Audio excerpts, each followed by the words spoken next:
The storm rolled in on a quiet Tuesday evening, the kind that left the sky bruised and heavy, as if the world itself were holding its breath.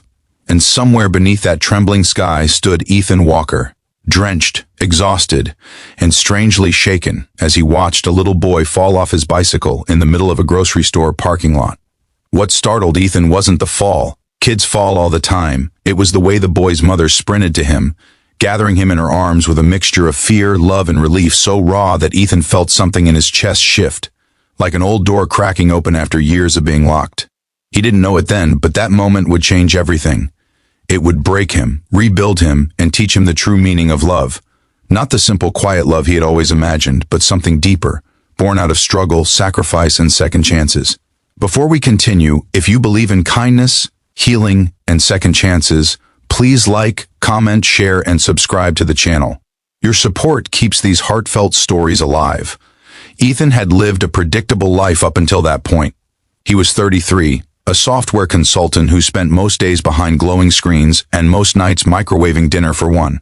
His life was quiet, organized, and admittedly lonely, but he rarely acknowledged that part.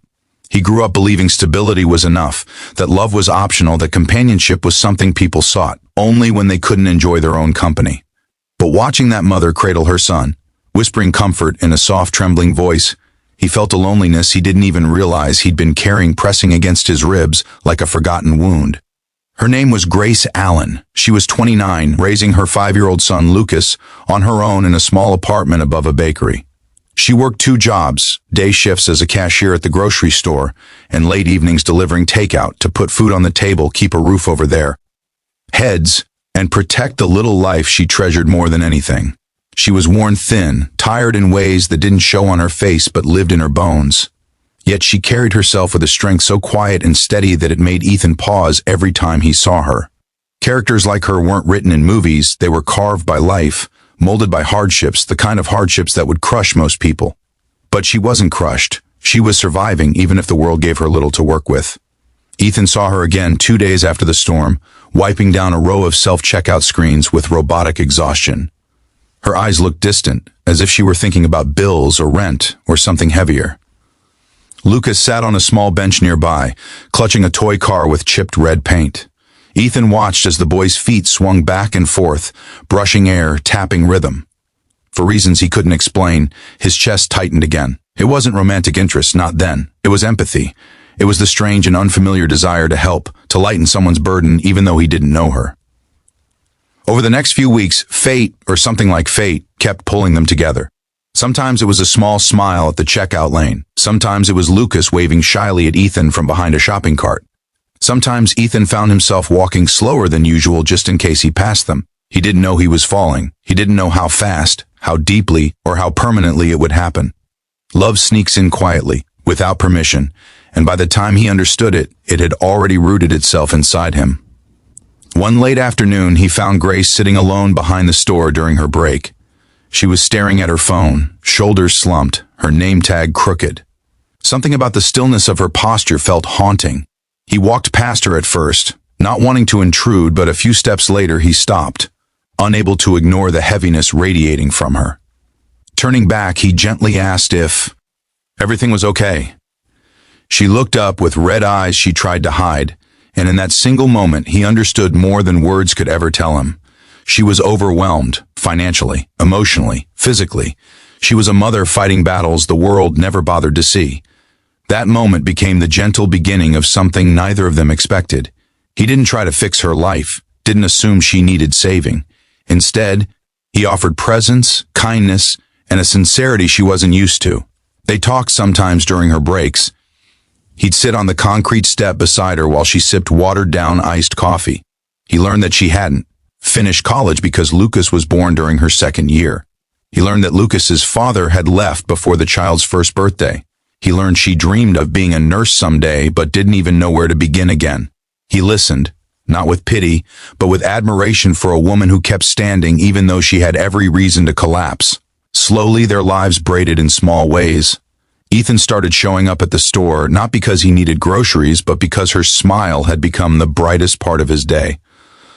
Lucas began running to him with unfiltered joy whenever he spotted him. Grace, cautious and hesitant at first, began to trust him. Trust was not easy for her.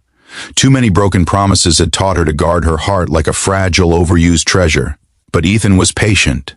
He showed up consistently, gently, without expectations. That sincerity made something inside her soften. Months passed and autumn came, painting the small American town in warm hues of gold and amber. One crisp Saturday morning, Ethan invited Grace and Lucas to a local fall festival. Grace almost said no. She always felt guilty taking time to enjoy life when bills were waiting. But Lucas's excitement won. That day became a turning point. Watching Ethan lift Lucas onto his shoulders so he could see over the crowd, watching him carry caramel, apples, laugh at pumpkin-shaped hats, gently brush a leaf from Grace's hair. Something inside her cracked open. It wasn't dramatic, it was simple, quiet, a warmth she desperately missed. A reminder that she was still a woman deserving of love, not just a mother surviving day to day. Ethan fell harder after that. Not because of anything she did, but because of everything she was. He fell in love with the way she tucked Lucas into his little jacket, the way she worked tirelessly yet still found ways to smile, the way she carried guilt like a shadow but hope like a flame. He fell in love with her resilience, her gentleness, her strength. He fell in love with Lucas too, the boy's bright grin, contagious laughter, and the way he looked at Ethan with trust that felt sacred. But love was not without challenges. Grace struggled internally, terrified of letting someone in again. She worried Ethan would one day decide her responsibilities were too much. She didn't have time for heartbreak, not when a little boy depended on her. There were nights when she cried quietly, convincing herself she didn't deserve a good man or a peaceful life. There were days she pushed Ethan away emotionally, fearing he would eventually leave like everyone else. Ethan, on the other hand, struggled with the weight of wanting to help without crossing boundaries. He wanted to ease her worries, to offer financial support, to fix the things that made her cry at night. But he also knew that single mothers didn't need rescuing. They needed respect, partnership, and understanding. So he walked a delicate line, offering help only when she accepted it, never taking offense when she refused. One evening, just before Christmas, everything changed. Grace received a notice that her rent was increasing, something she simply couldn't afford. Panic consumed her. She worked a long shift, eyes swollen and red.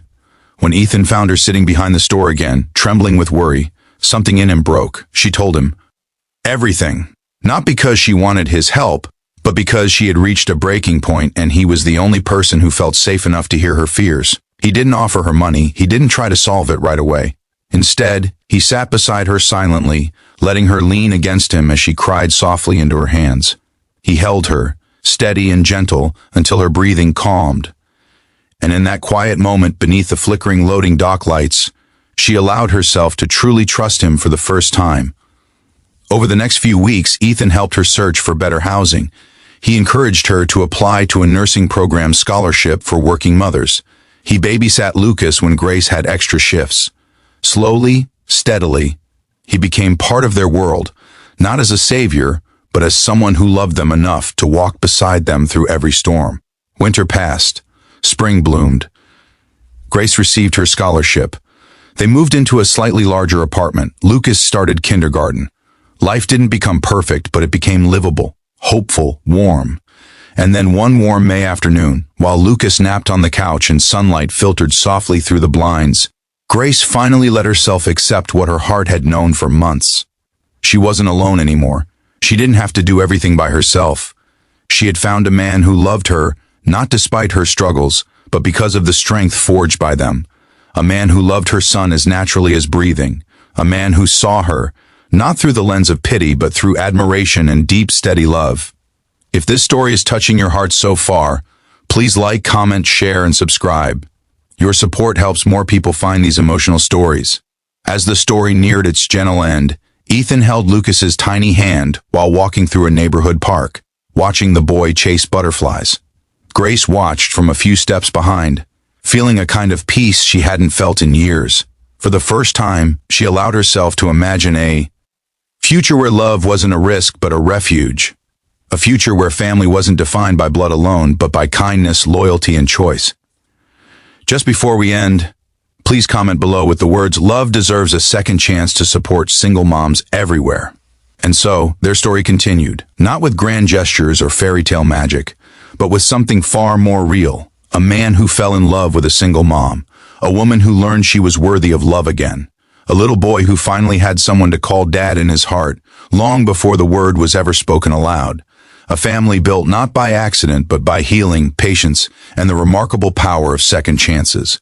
And in the quiet spaces of their lives, from bedtime stories to shared dinners, from late-night studying to weekend park trips, they discovered that love, once broken, can bloom stronger when tended with gentleness and faith.